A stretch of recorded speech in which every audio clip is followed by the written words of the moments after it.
डर अभी बाकी है, बस मेरा हाथ थाम लो। देवगढ़ एक छोटा सा गांव था। चारों तरफ कच्चे रास्ते, जर्जर मकान और लोगों की आंखों में जमी हुई थकान। शाम का सूरज ढल रहा था, लेकिन हरिया के मन में अंधेरा कब का उतर चुका था। हरिया गांव के बाहर पीपल के पेड़ के नीचे बैठा हुक्का गुड़गुड़ा रहा था। उसकी नजर सामने मिट्टी पर नहीं, बल्कि उन सपनों पर टिकी थी जो उसने कभी पूरे नहीं किए थे। पास ही गांव के कुछ बुजुर्ग बैठे थे, जहां पुरानी बातें चल रही थीं। कभी यहां एक जमींदार रहा करता था, एक बूढ़े ने धीमी आवाज में कहा। मरने से पहले उसने अपना सारा सोना जमीन में दबा दिया था। तभी दूसरे ने बात आगे बढ़ाई। पर कहते हैं उस खजाने की रखवाली कोई साधारण आत्मा नहीं करती। ये सुन हरिया की उंगलियां हुक्के पर कस गईं। बूढ़े ने लगभग फुसफुसाते हुए कहा, वो धन पिशाचिनी। वो शब्द जैसे हरिया के कानों में नहीं, सीधे दिमाग में उतर चुका था। उस रात हरिया सो नहीं पाया। जब भी आंख बंद करता, सोने के सिक्कों की आवाज आती, छिन छिन छिन, और उनके बीच किसी औरत की धीमी हंसी। अगली सुबह हरिया बिना बताए घर से सीधा जंगल की ओर निकल पड़ा। जैसे जैसे जंगल घना होता गया, रोशनी टूट टूट कर जमीन तक पहुंचने लगी। दूर से भैरवदास की झोपड़ी दिखी। झोपड़ी के बाहर जानवरों की हड्डियां, सूखे खून के निशान और लटकी हुई खोपड़ियां दिखाई दी, जिन्हें देख हरिया के कदम एक पल को रुके और दिल में आवाज आई, लौट चल। लेकिन लालच दिल की आवाज से बड़ा था और लालच ने कदम आगे बढ़ा दिए।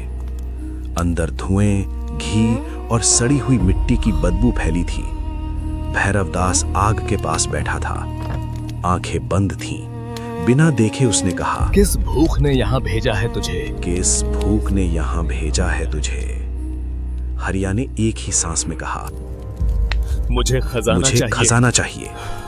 भैरवदास की आंखें खुली। उनमें इंसान नहीं, सिर्फ अंधेरा था।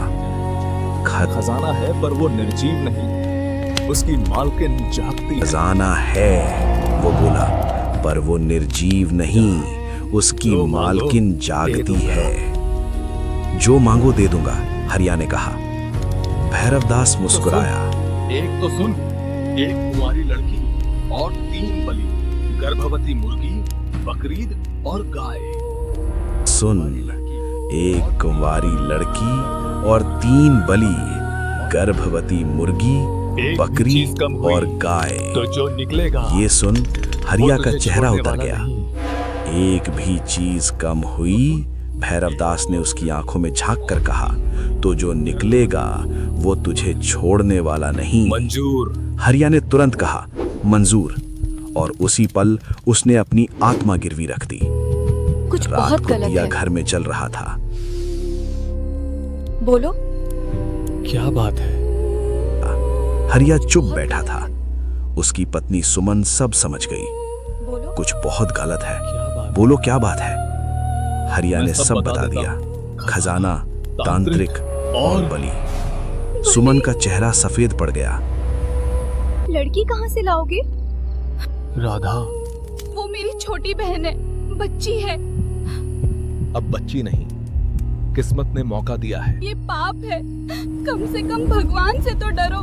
भगवान ने हमें क्या दिया है? सुमन रो पड़ी। ये पाप है, कम से कम भगवान से तो डरो। हरिया गर्जा, भगवान ने हमें क्या दिया है?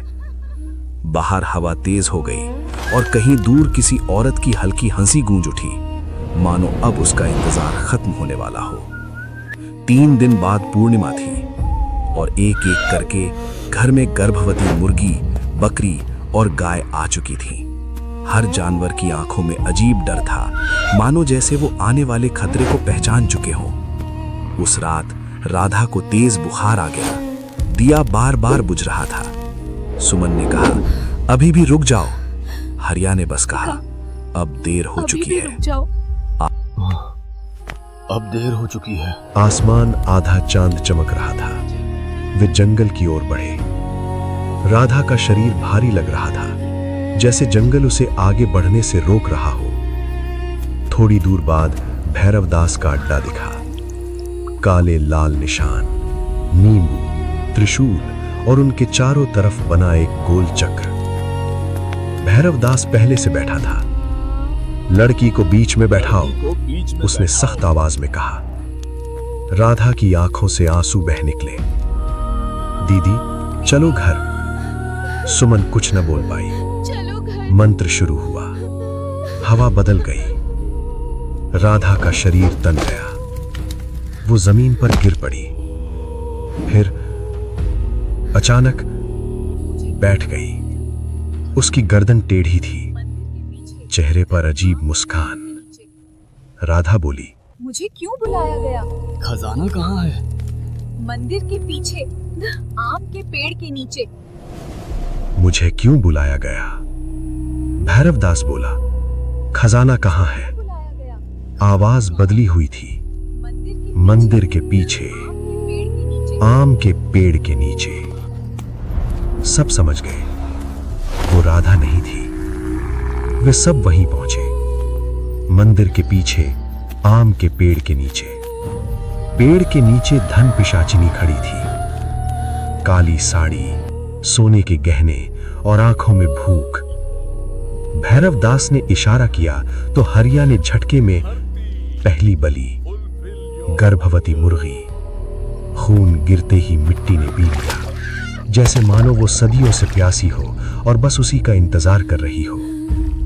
भैरवदास के इशारे पर दूसरी बलि दे दी गई, और गर्भवती बकरी। इस बार धन पिशाचिनी ने खुद खून छुआ और उसे महसूस करने लगी। उसकी भूख और बढ़ने लगी। उसके मुंह से बस एक आवाज आई, और अब हरिया भी समझ चुका था कि बात अब उसके हाथ से भी जा चुकी थी। अब उसके हाथ भी कांपने लगे थे, लेकिन धन की भूख उसकी आंखें बंद कर चुकी थी। अब बस एक झटके में तीसरी बलि, गर्भवती गाय। सुमन चीख पड़ी, बस करो, बस करो। भैरवदास बीच में उसे रोककर बोला, अब रुके तो सब मरेंगे। अब रुके तो सब मरेंगे। बलि दी गई और हरिया के मुंह से निकला, अब खजाना? धन पिशाचिनी ने धीरे से सिर उठाया। अब खजाना? नहीं, नहीं, मेरी भूख बाकी है। और क्या चाहिए? भैरवदास कांपते हुए कहा।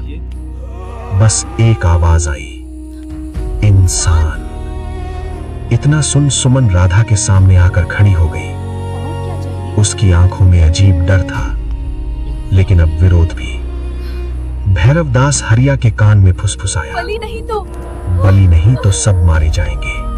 सब मारे राधा सब समझ चुकी थी और वो जंगल की तरफ भाग गई। कुछ देर बाद जब भैरवदास और हरिया के ढूंढने पर भी राधा कहीं नहीं मिली, तब भैरवदास धन पिशाचिनी के पास आया और बोला, अब और कुछ नहीं। और धन पिशाचिनी ने गुस्से में भैरवदास का सिर अलग कर दिया, फिर हरिया की ओर मुड़ी, और अब हरिया का भी। लालच के लिए जिया तो उसी के लिए मर। तो उसी के लिए मर। हरिया गिर पड़ा। सुमन रोती हुई भागी। उसके कदम भारी थे। पीछे से बस एक आवाज आई, लालच कभी अकेला नहीं मरता। कहानी अच्छी लगी तो सब्सक्राइब जरूर करें। अकेला नहीं मरता। तभी तो फिर मुलाकात होगी किसी और कहानी, किसी और डर के साथ। तब तक शुभ रात्रि।